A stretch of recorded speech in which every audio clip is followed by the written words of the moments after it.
So today I wanted to talk about what are, in my opinion, the five most underrated LEGO Star Wars sets that have ever been released that I own. I've seen a lot of people doing videos like this lately, and I just kind of wanted to jump in on that trend a little bit. Again, these are only going to be sets that I own. I don't want to try and rate a set if I don't physically own it, just because I feel like I can't really get an idea of something, at least for a list like this. And one that I actually didn't put on my list, but I wanted to give as a quick honorable mention was Cad Bane's Justifier. That set at the time that it was released was borderline hated. Like it was probably the first set that I've seen that I can remember where people were like, yeah, this is incredibly overpriced. And in my opinion, it really wasn't. Like it definitely was a little expensive for what it was, where it was kind of a uh, off the wall ship type thing, just a big gray build. Like it probably could have been like 10, $20 cheaper. If I remember correctly, it was $170. I have notes for the rest of these. This was just one that I wanted to throw out there. But you get some unique figures with the new Cad Bane and Omega figure, and you get a really good size build for what it is. It was only like 1,000 something pieces for I believe $170, but the size of the build for the piece count is very big. Like it is bigger than a lot of sets that are in that price range, even if they have more pieces. I know it doesn't have more pieces, but it probably is like the size of two of the MTT or like two of the Turbo Tank that they just released. Uh, so yeah, moving on from that one, I have a bit more details about my actual list. But starting off at number 5, I had 75336, the Inquisitor Transport Scythe. A little bit of a tongue twister there. But I'm going to try and have pictures of these somewhere on the screen, maybe taking up the whole screen while I'm saying it. Hopefully I can get that editing down and have pictures of the sets on the screen for you guys. But that set retailed for $99.99, had 924 pieces with 4 figures, being Obi-Wan Kenobi, the fifth brother, Reva, and the Grand Inquisitor. This set, it looks incredible. Think whatever you want about the Kenobi show. I try to rate builds, like remove the idea of the media property from how I rate the set. For example, I do not like the sequels. I don't like a lot of what Disney's done. But the Kylo Ren shuttle is a very cool set. I really like it. It's one of the few sequel sets I own. Um, that's not on this list. Just was throwing it out there how I try to kind of separate the build from the media. It's a very good looking build, especially for the price it is. It's pretty big. I'd say it's about this big, uh, maybe like a foot ish long. Like it's a good size set, and it looks very good on display. Uh, Fits in with any other kind of Imperial ship you may have, and the figures in it. Like I said, no matter how you feel about the characters, the figures, especially the Grand Inquisitor, are just incredible. It is probably the perfect set they could have done for that show. Next up, moving on from that one, I have 75315, the Imperial Light Cruiser.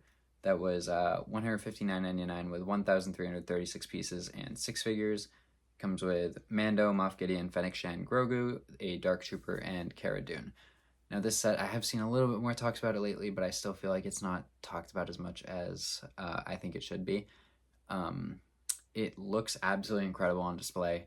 I'm just looking at it over there, just barely off camera, but it just looks very good for what it is. It's a unique ship that I highly doubt they'll ever make again, and it looks incredible. It reminds me of like a Star Destroyer type thing. It was the first play scale Star Destroyer esque thing that I ever owned too. Like I didn't get a actual Star Destroyer until the 2024 one right there. I did own the UCS one when they came out with that a few years ago, but as far as play scale, I just never owned a play scale Star Destroyer, and it was something that I always wanted growing up, just never got my hands on one. And then when I got that one, when I got back into Lego, I believe that was around 2020 was when that set was released, 2021 maybe. But that set is a very good set from one of my favorite scenes in The Mandalorian, and I just think it is an incredibly underrated set and a very, very good looking build for what it is. Next up, I have a bit of an older set, 75017 from this one I do know from 2013, the Duel on Geonosis for $39.99, 391 pieces and 4 figures, one of which is a droid, so really 3 figures. but you get Count Dooku, which is the last time we got him. You get a Yoda figure, which is the least exciting, and then Poggle the Lesser, which is again the only time we've ever gotten him. And then you get like a random droid type thing. Like barely count that. Realistically, 3 figures. And it is just a very cool looking set. I feel like I hardly see anyone talk about it other than the fact that it's just the last time we got Dooku. I never really see anyone talk about it, the actual set. It looks very good. It's one of the few Geonosis actual builds we've ever gotten. And even as a kid, I remember, because it has a little thing that you can hook Yoda up to and fling him around and all that, recreate the scene. It was just a super fun set to play with. You're going to see me talk about these older sets, more about playing with them as opposed to the newer sets, more about how they look, just because that's my experience with the sets is a little bit different. These sets that I had from when I was a kid, I remember playing with them. I don't remember playing with a set that I got when I was 20 years old. Sorry. No shade if you do that. No shame at all. It's still fun. I'll switch it around every once in a while. But how I judge sets now is a little different from how I did back then. But this set, just great figure selection, great build. It looks great. It's fun to play with. You even get a little speeder that Count Dooku shows up on. It's just a great set overall, and I feel like I hardly hear anyone talk about it. Next up is a set, I don't know if it's really underrated, but I just feel like it's a UCS set. I feel like it's not talked about at all when it comes to the best UCS sets. Like, I never see it brought up. I don't think it's in that conversation, but I think it is at the very least an honorable mention for one of the best UCS sets. In my opinion, the best UCS set that I own is the Imperial Star Destroyer. Rounding out my top 3 would be the Venator and the AT-AT. I think you ask me on any different day, I might give you a different answer between those 3 for which one I think is best, which one I think is second, which one I think is third. But out of the ones that I own, those are my top 3. Getting past all that rambling, my next set on the list is 75059, the UCS Sandcrawler. Was from 2014, was $299.99, and had 3,296 pieces and 14 figures. Realistically, only really 6 of them. You get 4 Jawas, Luke, Uncle Owen, and a bunch of droids. I guess you can count like the C-3PO and like R2-D2 as figures, but a lot of them are just brick-built droids. But this set, again, I'm looking over at it over here as I'm talking about it. If it's like within my eyesight, I'm going to look at it just when I'm talking about it. But it looks absolutely incredible. It is fun to kind of move around. It has like the treads on the bottom that you can just kind of push around on the floor. It, again, looks incredible. You have all the figures that come with it, so you can kind of recreate the scene from when they were buying the droids at the start of A New Hope, and it has a very, very good-looking interior also. It's one of the few UCS sets that has that. A lot of the time, I feel like they're mostly just outer shells or have a very small interior, or it's not like a to-scale interior. This one has all of that. I don't know if it's exactly to scale. I don't particularly care about that, but it actually makes sense to have an interior. It's not like one of those UCS sets that I still love, but say the UCS Gunship, or better example, the UCS A-Wing. The cockpit on that is borderline sized for like an action figure. It is nowhere near looking good with a minifigure inside of it. So yeah, the UCS Sandcrawler is just another set that I think should be brought up in conversations as far as one of the best UCS sets. Again, I don't think I wouldn't put it as my favorite, but I think it's like top 5, just outside top 5, that type of range, and I feel like nobody really talks about it when they talk about the best UCS sets.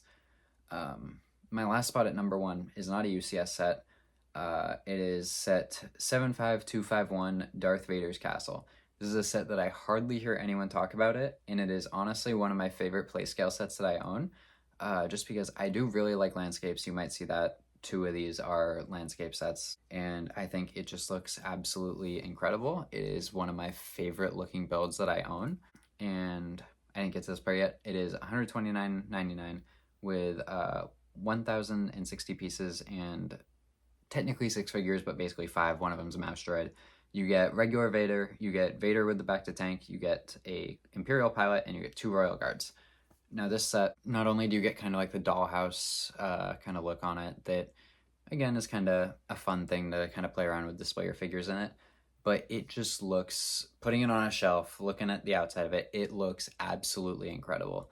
It is probably one of the closest things to a perfect building landscape type of set that I think Lego Star Wars has ever released. It just looks absolutely amazing. I feel like I don't see anyone really talk about it that much when they're talking about like their best sets, but it is, in my opinion, one of the closest things that they can get to a perfect play scale set. So yeah, that's my top 5 list. I hope you guys enjoyed it. Let me know your top 5 or just your most underrated set in the comments below. I hope you guys enjoyed this video. Please subscribe, leave a like, and comment down below any thoughts you had on the video. Have a great day, guys.